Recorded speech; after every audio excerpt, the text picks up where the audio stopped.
Welcome to our webinar about campaign social media best practices from Tech for Campaigns. I'm Greg Dale, Director of Campaign Relations for Tech for Campaigns, and today I'm joined by Bistra Angelova, a longtime Tech for Campaigns volunteer and online marketing guru who led the production of this guide. So the goal of today's session is to really talk about the best practices and what's the one-on-one look like. How do you run a successful social media strategy for your campaign while minimizing the time it takes to do so? So today we're going to go over three things. One is how to grow your audience, how to listen to your audience for messaging ideas and reaction of your community, and how to save time doing all these things, because then we'll have some time at the end for Q&A. So as a quick refresher, Tech for Campaigns, we bring together campaigns, democratic campaigns with world-class tech talent. We're a political nonprofit that helps Democrats up and down the ballot improve their digital operations by matching those campaigns and candidates with over 4,200 volunteers. Those volunteers form teams that help campaigns carry out state-of-the-art websites, digital ads, fundraising research, texting, and other projects. And so we put together this webinar and its corresponding downloadable guide to share one of the most important digital activities you can do, and one that really should be driven by the candidate and the campaign itself, and that's your social media presence. So social media is obviously something we all know to some degree. We know generally of its importance. Political campaigns often have already created social media presences, but at the same time, it often remains a bit mysterious. How do you take it to the next level? And it's super important because Americans now spend almost 6 hours a day online, more than watching TV. And if you go to younger demographics, that number goes even higher. But everybody from the youngest youth to sort of the older end of the spectrum spends a lot of time on social media. And that means that for campaigns, time and resources invested in social media can yield powerful results with great efficiency. It's one of the best ways of getting your message out. And so today we're going to talk about all these ways to do that, and we're going to concentrate on the unpaid side of things. What do you post? How do you grow your page? How do you grow your Twitter? How do you come up with content ideas?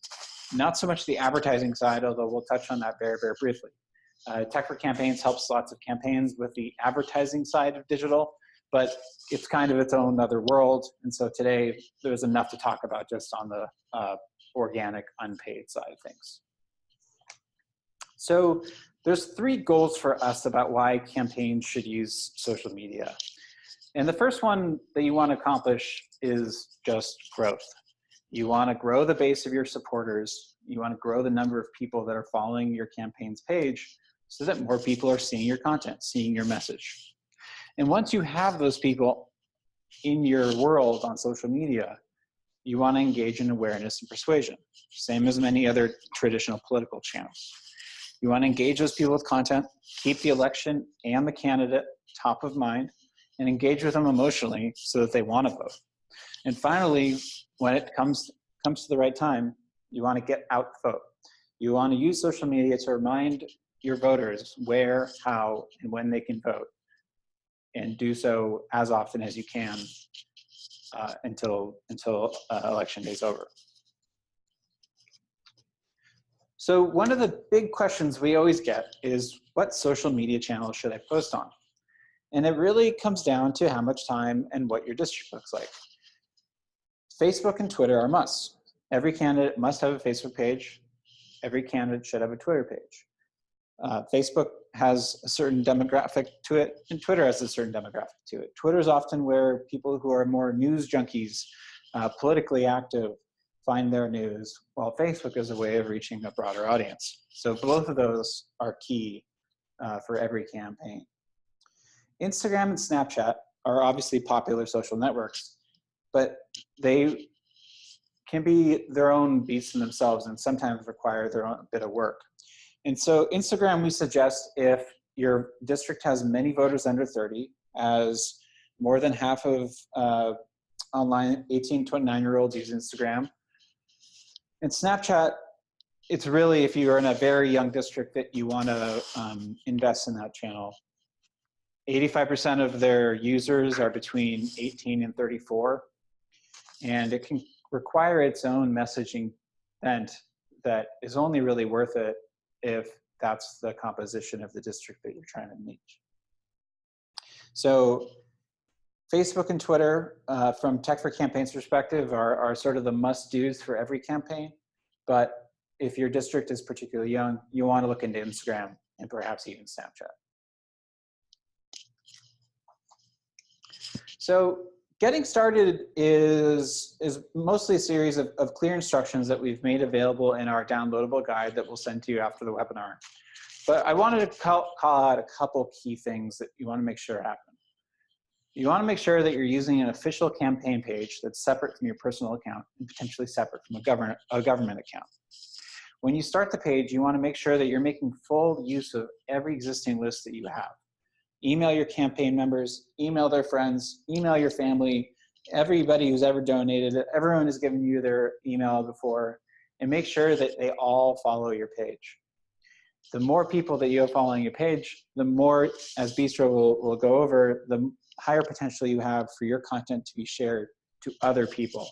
So there's a really good feedback loop that comes from getting a really solid initial group. And finally, we just want to emphasize, use the same consistent high quality profile photos. Be simple, be smiling.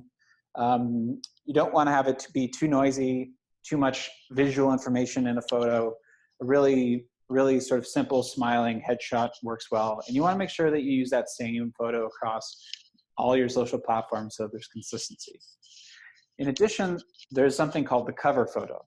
And so you can see the cover photo on the right here with Senator Booker speaking on the days in the Senate hearing, where it's an example of the kind of cover photo that we always look for, which is something that shows you either being a legislator, being a campaigner at a rally, a landscape that evokes your district, you know, any sort of big, broad, simple, strong image that can fit there. It's less ideal to put a logo, a graphic in that spot, because it's kind of the first impression you get, and you want to make sure that reflects who you are as a candidate and why you're running for office. So with that, I'm going to hand it over to Bistro to talk about growing your audience, messaging ideas, and ways to save time.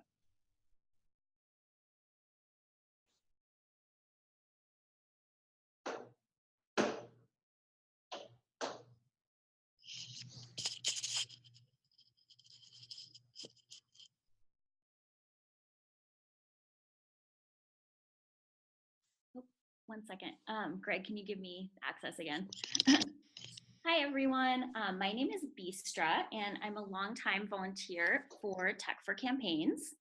In my day job, I work at a tech company in San Francisco called Thumbtack, and I run social media marketing campaigns there. At Tech for Campaigns, I have ran the social media ad campaign for Rob Quist, who is the Democratic candidate in the 2017 Montana special election, which, if you guys remember, was the one where the Republican body slammed the reporter. Was a very crazy election. So today, I'm going to walk you through some of the ways that social media can help your campaign and how to automate it so that you can schedule posts all at once and save a ton of time. I'm happy to answer any questions you guys have, so feel free to post them in the Q&A box and we'll get to them at the end. And thank you for joining us. So to start, the first thing that you're going to want to do after you set up your campaign page is grow your audience. You want as many followers as possible, because whenever you share your content, that's how many more people are going to be able to see it and share it and actually be swayed by it. So there are three main ways that you can grow your audience. The first one, as Greg mentioned, is you need to be promoting the social pages at every possible opportunity. So that's things like posting it on your website, on your TV ads, on all campaign flyers and materials, email your list about it, and that's going to be sort of the initial boost of people that are going to follow your page. The second thing, and really the main sort of bread and butter of everything, is to post great content and ask followers to share it. This is one of the only ways that people who are not fans of yours will be able to be exposed to your content. So essentially people who, post your content and post it on their friends' timelines, it allows you to get it in front of a new set of eyes. And it's also really good because those people are probably likely Democratic voters if they're posting it for their friends to see. A tip here is focusing on visual content like images, graphics, and videos is what people share the most. So it might sound funny, but if you think about the Russian troll farm memes and the ads that they were posting, it kind of gives you an idea of the type of content that people like to repost. It's very, very visually appealing with strong images as well as a lot of text on them. So the third thing is, if you are doing all this and you're not seeing a ton of new followers, there's a way to also boost a little bit of your social media page so that new people can see it. So what that means is you can put a post together. Let's say that there's your candidate at an event or your candidate talking about a specific policy issue. You can pay something like $20 to Facebook, and you can define an audience of new people that don't already follow your page that can actually now see this post. So for example, for $20, you can probably show your post to about 1,000 to 2,000 people, and many of those people will reshare your post or like your page, and it gives you access to a brand new audience. So spending a very little amount of money can actually have a multiplicative effect in adding new followers to your Facebook page. So this is a strategy, if you're not seeing a ton of growth, you might want to try and basically see if you can kind of get a few new people or a new set of eyes on your page. Going a little bit further on what kind of content people like to share. Essentially, the main things are having great visuals. So you need to use pictures, colors, anything that really pops on the screen. Video is also extremely popular. You can repost your campaign ads. That has worked very well for many politicians. You can cut them up to make them shorter and punchier. So videos that are 10 to 30 seconds work very well on Facebook, given the short attention span of folks. Another type of thing is you can actually ask people to share. So many successful politicians have just put calls to action on and say something like, hey, tag a friend who wants to register to vote, or starting conversations on your post, like saying, what issues do you most care about? So that's something that you can definitely do and is very encouraged. Just encourage people to share widely, and that's the main way that new people will be able to see your content. Another key thing is working with emotions.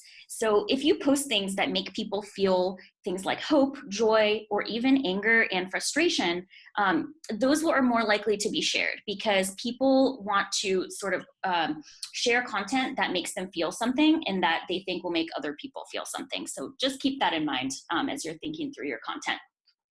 Another quick pro tip here is if you post pictures of the candidates every time they're out at an event, you can easily snap a picture with your phone, post on Facebook, and it's a very easy and free way to get a lot of content. So never hesitate to post pictures of candidates at the events, and then that'll give you, a lot of new content to work with. Here are some examples of engaging visuals to show what we're talking about. On the left side, there's a picture of the candidate and a graphical overlay for asking for donations. The red color here stands out against Facebook's blue color, which is very, very strong and engaging. For videos, if you look at the middle photo, you can even make the cover photo of the video look like it's a standalone image by setting it to a graphic with some text on it. Note that this video is using one of the candidates' TV ads as content for the social media page, which is a great strategy. So they're just reusing and recycling content. The third photo on the left is a photo of Chris Hurst, who won his election as a Virginia delegate, and he did a really good job of posting authentic photos of himself with supporters and volunteers, and that was a very effective strategy for getting people to feel close to him and resonate with his message. Another very important thing to do is talk about voting on social media. So that's the ultimate goal that everyone here is after, is getting as many supporters to the polls as possible.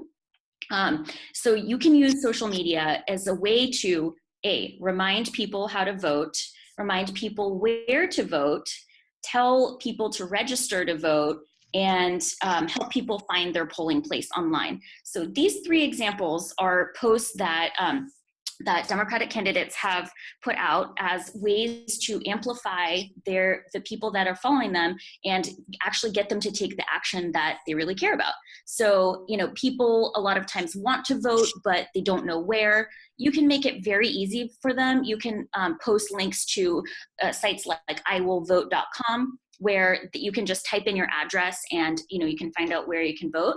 You can also post graphical images, such as the one on the right-hand side, that show the exact dates of when people need to vote. So these things are extremely effective. Don't be afraid to post a lot about voting or even repeating posts every week. It's going to remind people and engage them so that they remember to vote on Election Day, which is very important. So now we're going to move on to talk about some features that Facebook has created, which will help you measure how much success you're having on Facebook, and also ways to get new ideas for messaging and seeing how your message is actually resonating with voters. So the first thing that you want to look at is essentially your engagement. So what that means is how many people interacted with the content that you posted and how many people saw it. So if you have a larger percentage of the people who saw the post actually interact with it, that's a really good sign that you should be posting more of that content.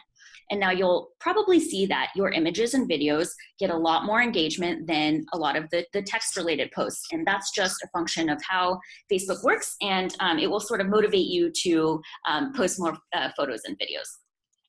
So the cool part is that Facebook has a very handy tool to help you do this. So when you go to your candidate's Facebook page, on the very top, there's going to be a white bar with a lot of different navigation options.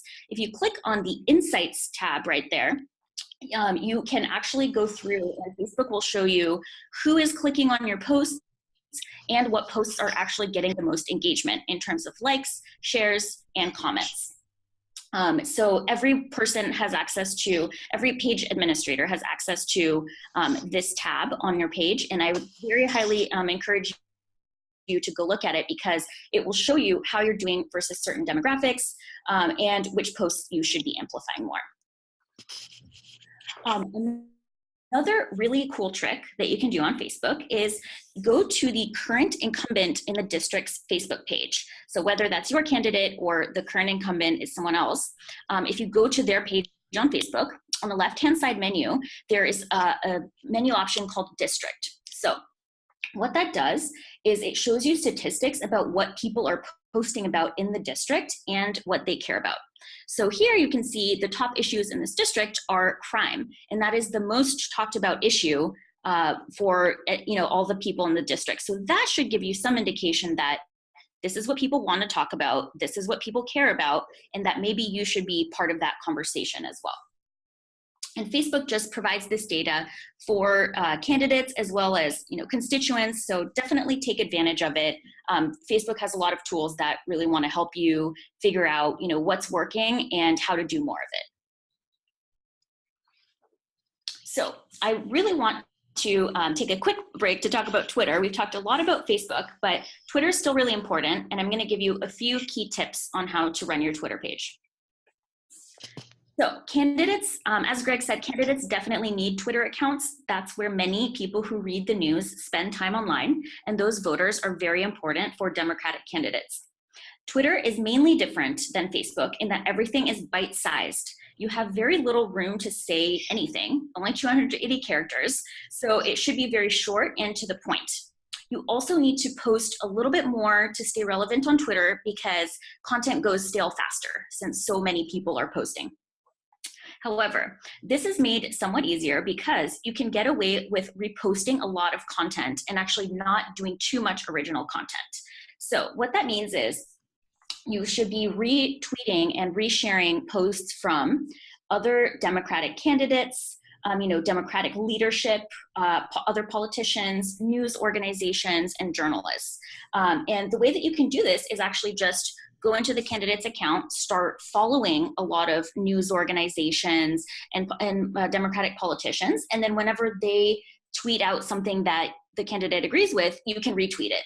So that kind of goes on the candidate's timeline, and it's not necessary to have 100% original content all the time, but the candidate is still being active on Twitter, and folks are still seeing their name, which is the important part for engagement. So how can you tell if you're succeeding here? People should be engaging and retweeting your content as well. That amplifies the candidate's profile and message more, and is a way to get more followers so that they remember to go vote for you. So essentially, you just want as many people as possible to be following you, as well as engaging with your content and commenting. So what type of content should you post on Twitter? So here's a couple of examples of what you can post. So one is retweeting politicians, news websites, and other political content. You can also repost your Facebook content so that it gets double the views. It's many people do this, and you should be reposting all of the content that you post on Facebook, on Twitter as well. There's no reason not to, and it saves a lot of time. And you can also tweet about policy ideas, the candidate's platform, or any other content that you want voters to be aware of. So over here on the right side, you can see Kevin De Leon is retweeting Eric Holder and agreeing with the statement that he made. He's also, the second one shows him creating a policy statement and pronouncement. And these are the types of things that really work well on Twitter. As you can see, he's using emoji, which is also very popular. So don't be afraid to do that as well. Now we have 2 quick tips for you guys on saving time. These 2 things can make it a lot easier for you to make social media work well. So listen up. The first one is to create a content calendar, to stay organized. This is basically a spreadsheet where you can input all of the posts that you want to do in advance so that you can remember to post and you don't have to come up with new stuff on the spot every single time. You can put in candidate events on there. You can even pre-write some posts so that all you have to do when the day comes is copy and paste and post it on Facebook. So we made this easy to get started. There's a customizable example template in the Tech for Campaigns best practices guide that you should have access to. You can just copy the Google Sheets spreadsheet file and then put your own content in it.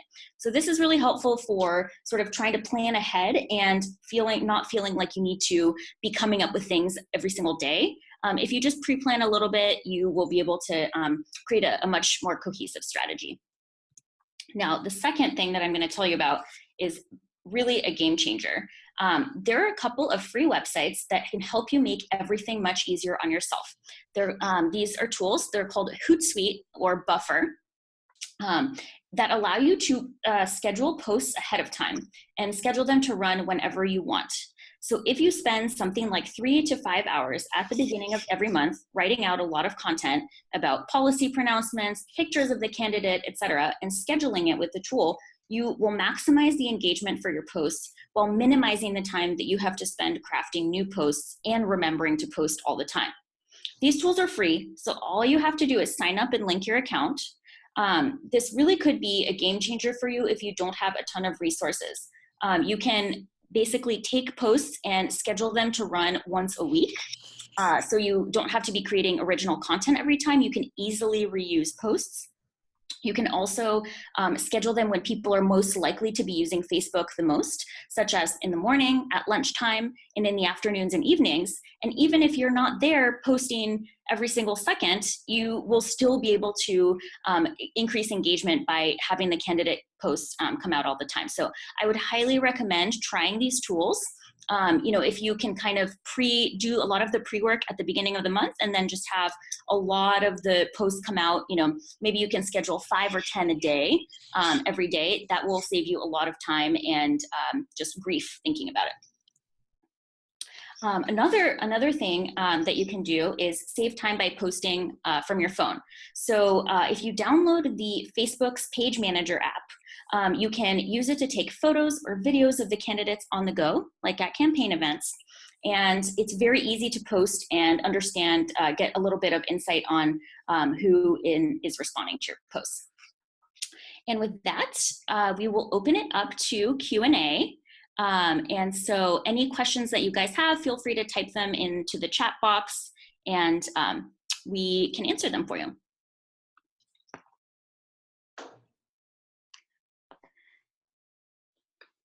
Okay. Okay, no questions so far. So as I wait, I can tell you guys a little bit more about using some of these free tools like Hootsuite and Buffer. If you just go to Google and you can get on their web pages and just try them out. It's completely free to sign up and you don't have to enter your credit card. But what we have found is that if you can kind of think ahead of time to basically you can recycle content and take things that, for example, a candidate is putting in their campaign speech that is on their website as a policy pronouncement or just event photos. Then you can sort of think about, okay, I'm going to post, 3 policy tweets and I'm going to have them go run once every 2 weeks. I'm going to have some candidate photos that are going to run, once every other day. You can really feel free to recycle a lot of content and post often. And people will be more engaged. There's never an issue of having someone, a politician, post too often. It's really, the more times that you're posting, the more opportunities people have to share your content and actually engage with it. Cool. Thanks, Bistra. And given that we are running up against time, I think we'll call it on that. Feel free to contact us via email or our website if you have any additional questions, and you should all receive a copy of the social media best practices guide that will contain all this information and more in an easily referable format.